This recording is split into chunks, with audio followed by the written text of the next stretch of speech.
Ohio, northeastern Wayne County, and northeastern Ohio until 9 p.m. Eastern Daylight Time. Please not be confirmed. A severe thunderstorm capable of producing a tornado was located over Lodi, or 12 miles southwest of Medina, moving east at 40 miles per hour. Hazard, tornado. Source.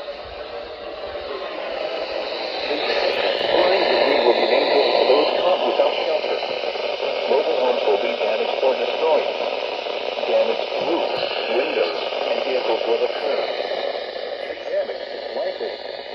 This dangerous storm will be near Preston around 8:30 p.m. Eastern Daylight Time. Richmond around 8:35 p.m. Eastern Daylight Time. Wadsworth around 8:40 p.m. Eastern Daylight Time. Doylestown around 8:45 p.m. Eastern Daylight Time. Other locations impacted by this tornadic thunderstorm include Westfield Center, Marshallville, Burbank, and Seville.